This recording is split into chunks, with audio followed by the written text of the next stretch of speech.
Price the lord. Grace of Karunya என்ற ஊழியத்தின் மூலம் உங்கள் அனைவரையும் வாழ்த்தி அன்போடு கூட வரவேற்கிறோம்.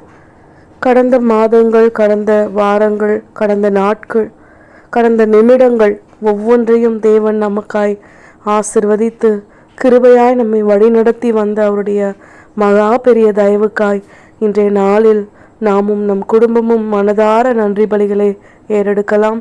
அதே போல இன்றைக்கு நாம் வாழ்ந்து கொண்டிருக்கிற வாழ்க்கை, நமக்கு கொடுக்கப்பட்டிருக்கிற குடும்பங்கள், சின்ன சின்ன ஆசீர்வாதங்கள், பெரிய பெரிய ஆசீர்வாதங்கள் ஒவ்வொன்றுக்கும் நாம் தகுதி உடையவங்களா இல்லையான்னு நம்ம மனசாட்சிக்கு மட்டும்தான் தெரியும்.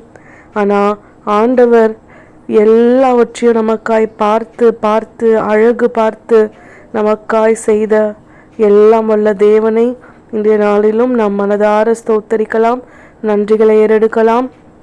அப்பா பிதாவே, என் வாழ்க்கை, நீர் கொடுத்த இந்த குடும்பம், நீர் கொடுத்த ஆசீர்வாதங்கள் எல்லாமே என்னுடைய முயற்சிற்கு அப்பாற்பட்டது. ஆண்டவரே, உம்முடைய தயவுள்ள கரம் எங்களை ஆசீர்வதித்ததால் மட்டும்தான் நாங்கள் இன்றைக்கு நின்று கொண்டிருக்கிறோம். உடைய கிருபை எங்கள் மேல் இருந்ததால் மட்டும்தான் நாங்கள் வாழ்ந்து கொண்டிருக்கிறோம். உடைய தயவும் உங்களுடைய அன்பும் உங்களுடைய கிருபையும் ஆசீர்வாதமும் ரொம்ப பெருசுப்பா, ரொம்ப ரொம்ப ரொம்ப ரொம்ப பெருசு ஆண்டவரே.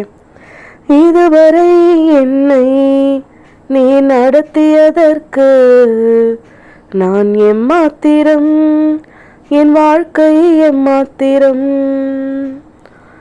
இதுவரை என்னை நீ சுமந்ததற்கு நான் எம்மாத்திரம், என் குடும்பம் எம்மாத்திரம்.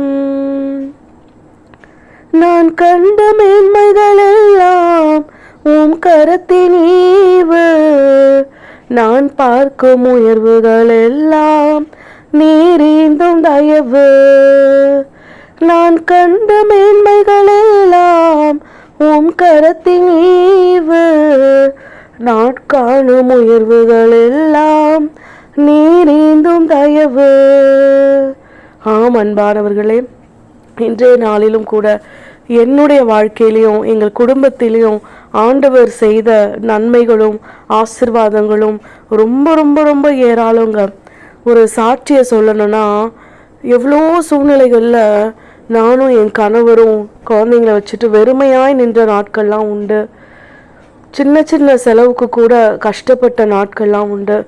ஆனாலும் ஆண்டவர் எங்களை கைவிடாமல், எந்த இடத்துலையுமே வெட்கப்படுத்தாமல், இன்றைக்கு ஒரு சாட்சி உள்ள தம்பதிகளாய், சாட்சி உள்ள குடும்பமாய் 2 குழந்தைகளை கொடுத்து எங்களை ஆசிர்வதித்து, எவ்வளவோ பலவீனங்களும் பாடுகளும் மரண படுக்கைகளும் எங்களுக்கு ஏற்பட்டது. ஆனால் எல்லாவற்றிலிருந்து ஆண்டவர் எங்களை விடுவித்து இன்றைக்கு அவர் சொன்னது போல, வேதத்தில் உள்ளது போலவே நல்ல கணவனும் மனைவியும் பிள்ளைகளுமாய் நாங்கள் வாழ்ந்து கொண்டிருக்கிறோம். அதெல்லாம் ஆண்டவர் எங்களுக்காய் செய்த தயவென்று இன்றைய நாளிலே நான் சாட்சியாக எடுக்கிறேன். அதே போல் நிறைய இடத்துல நாங்கள் ஒதுக்கப்பட்டிருக்கிறோம், புறக்கணிக்கப்பட்டிருக்கிறோம். நாங்கள் வேண்டான்னு சொல்லி எங்களை அநேகர் ஒதுக்கி இருக்கிறாங்க.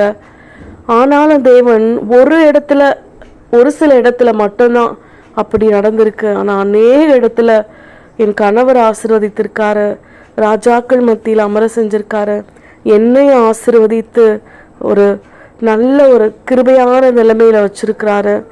பெரிய ஆசீர்வாதம் எல்லாவற்றிலும், என் பிள்ளைகளுடைய உடல் பலவீனத்தில் ஒரு பெரிய ஆசீர்வாதம், சாட்சி எல்லாமே ஆண்டவர் எங்களுக்காய் செய்தது தான். நீங்களும் விசுவாசிங்க. இந்த வசனத்தை கேட்கிறவங்க, அதை எல்லாருக்கும் அனுப்புகிறவங்க, விசுவாசிக்கிறவங்க எல்லாருக்காகவும் நாங்கள் ஜெபிக்கிறோம். வருகிற நாட்களில் நீங்கள் நிச்சயமாய் இதே போல் சாட்சிகளை எங்களோடு பகிர்ந்து கொள்ள போகிறீங்க. அதற்காக நான் விசுவாசத்தோடு ஜெபிக்கிறேன்.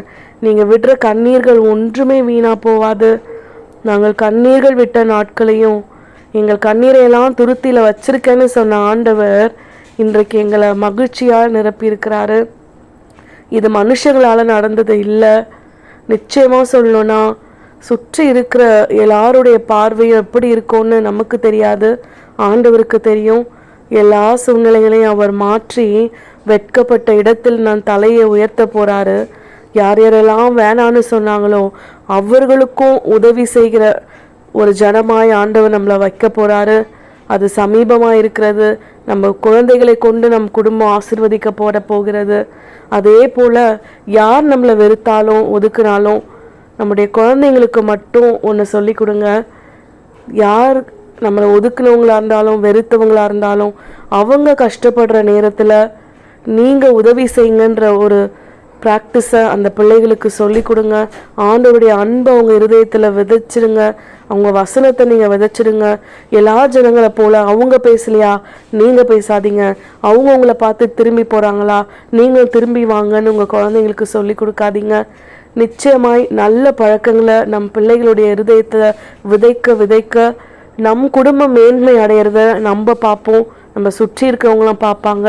அது நிச்சயம் எங்கள் வாழ்க்கையில் நடந்துட்டுருக்கு, உங்களுடைய வாழ்க்கையிலையும் நடக்கணும்னா இந்த வசனங்களை விசுவசிங்க, சாட்சிகளை பகிர்ந்து கொள்ளுங்க, ஆண்டவரை மட்டும் நம்புங்க.